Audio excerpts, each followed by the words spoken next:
Story Lab. This week, we're talking about Christmas. While we take a look at the story of an epic plan.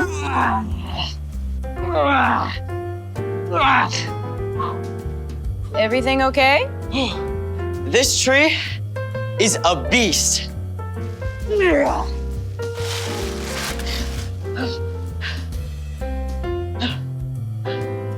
Ow, it's prickly.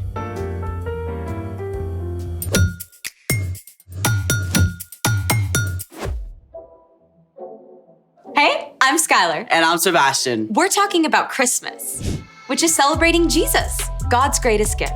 How do you like to celebrate? Well, my dad gets a little intense with the lights. Intense how? Wow, I'm pretty sure that's visible from space. How do you like to celebrate? Let's see, Christmas cookies, candy canes, hot cocoa, candy canes, peppermint milkshake. Oh, did I say candy cane? I'm guessing you like candy canes. It's the sugar rush. And sugar crash. Okay, you're not wrong. How about some candy canes that aren't for eating? But what would be the point? We need to decorate our tree, right? True story. Well then, let's make it! What are we making? Bristol candy canes. I'm all in. Step 1, cut some red, green, and white pipe cleaners in half and twist up your candy cane base. Step 2, use 2 cups of boiling water for each jar. You'll need a grown-up for the next part.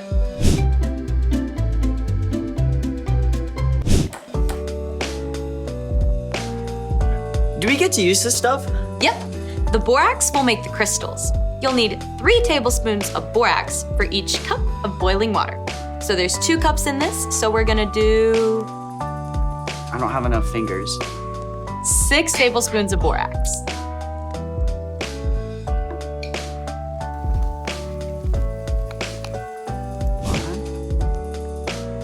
Six. Now stir it up really well.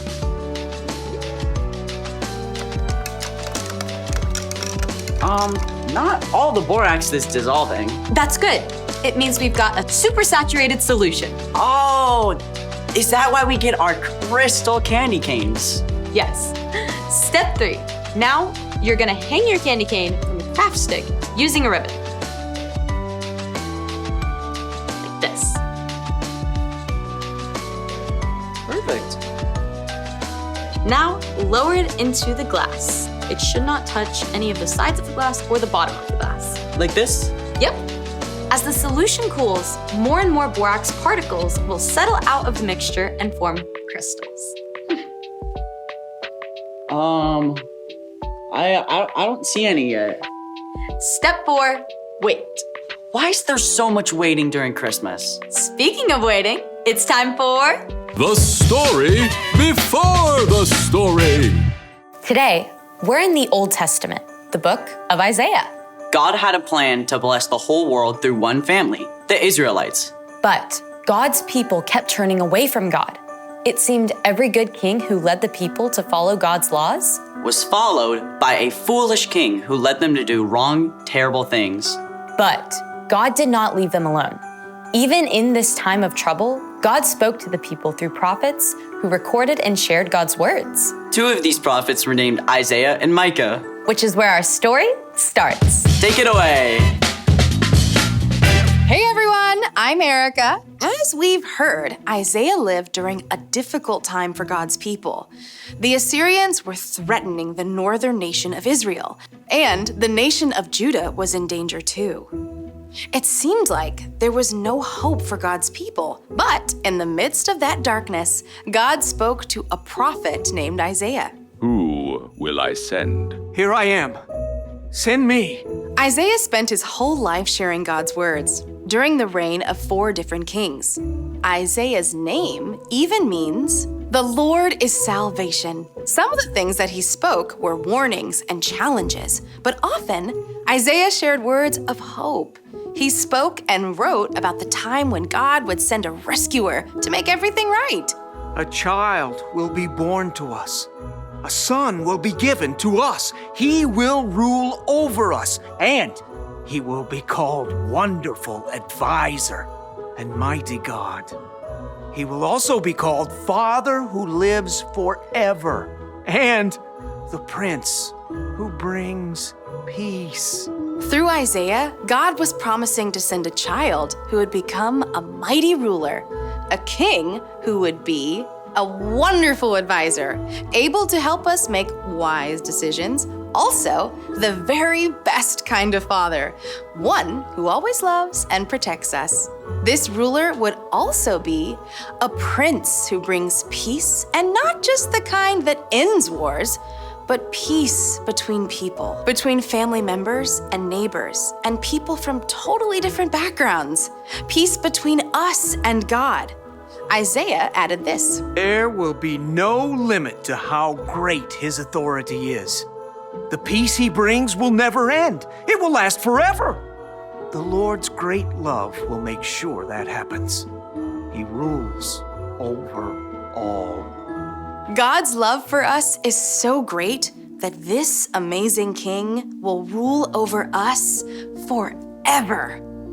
It's incredible news. But you can bet God's people were full of questions.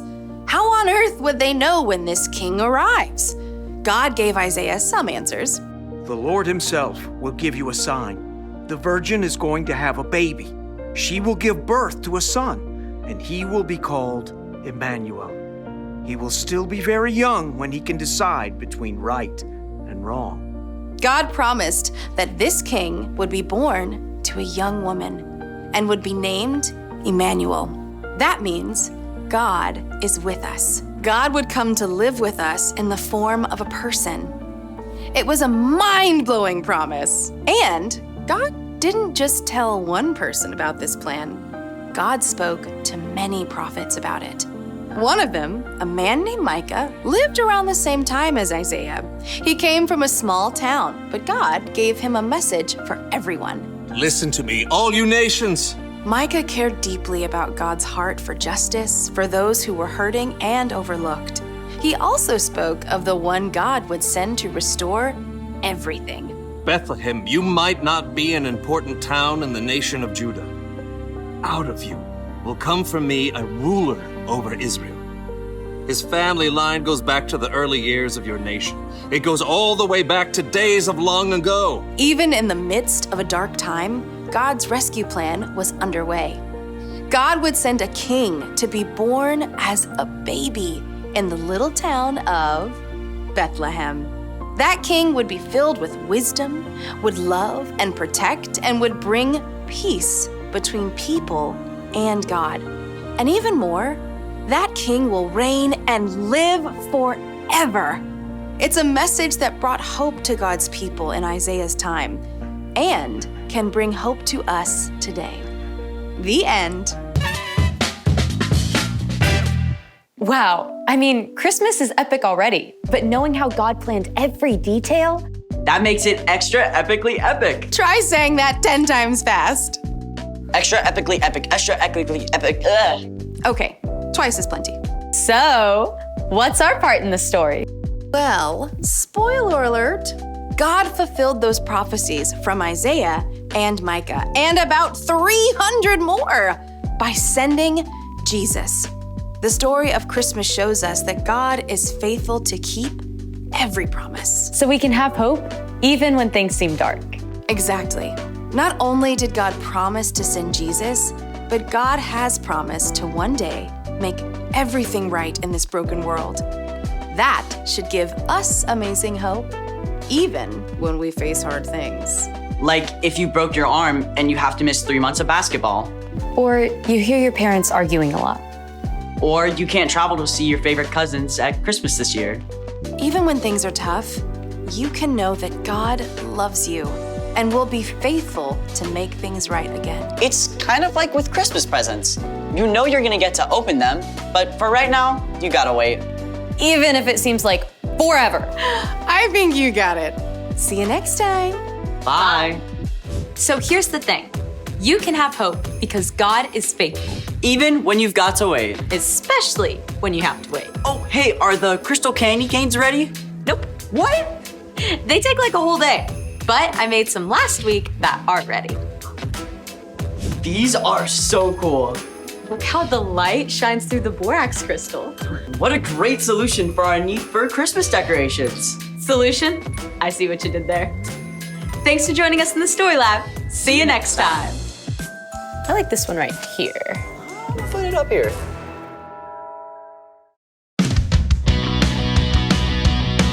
On the first day of Christmas, my true love gave to me a partridge in a pear tree. On the second day of Christmas, my true love gave to me 2 turtle doves and a partridge in a pear tree. On the third day of Christmas, my true love gave to me 3 French hens, 2 turtle doves and a partridge in a pear tree. On the fourth day of Christmas, my true love gave to me 4 calling birds, 3 French hens, 2 turtle doves and a partridge in a pear tree. On the fifth day of Christmas, my true love gave to me 5 golden rings, 4 calling birds, 3 French hens, 2 turtle doves, and a partridge in a pear tree. What's a partridge and what's a pear tree? Well, I don't know, so please don't ask me. But I can bet those are terrible guests to get. On the sixth day of Christmas, my true love gave to me 6 geese laying 5 golden rings, 4 calling birds, 3 French hens, 2 turtle doves, and a partridge in a pear tree. On the seventh day of Christmas, my true love gave to me 7 swans are swimming, 6 geese are laying 5 golden rings, 4 calling birds, 3 French hens, 2 turtle doves, and a partridge in a pear tree. On the eighth day of Christmas, my true love gave to me 8 maids of milk and 7 swans are swimming, 6 geese are laying 5 golden rings, 4 calling birds, 3 French hens, 2 turtle doves, and a partridge in a pear tree. On the ninth day of Christmas, my true love gave to me 9 ladies dancing, 8 maids of milk and 7 swans are swimming, 6 geese are laying. Ooh, wee, ooh, wah. 4 calling birds, 3 French hens, 2 turtle doves, and a partridge in a pear tree. What's a partridge and what's a pear tree? Well, I don't know, so please don't ask me. But I can bet those are terrible gifts to get. On the 10th day of Christmas, my true love gave to me 10 lords are leaping, 9 ladies dancing, 8 maids are milking, 7 swans are swimming, 6 geese are laying 5 golden rings, 4 green fish, 2 doves, and a partridge in a pear tree. On the 11th day of Christmas, my true love gave to me 11 pipers piping, 10 lords are leaping, 9 ladies dancing, 8 maids are milking, 7 swans are swimming, 6 geese are laying 5 golden rings, 4 calling birds, 3 French hens, 2 turtle doves, and a partridge in a pear tree. On the 12th day of Christmas, my true love gave to me drummers drumming, pipers piping, lords are leaping, ladies dancing, maids are milking, swans are swimming, geese are laying.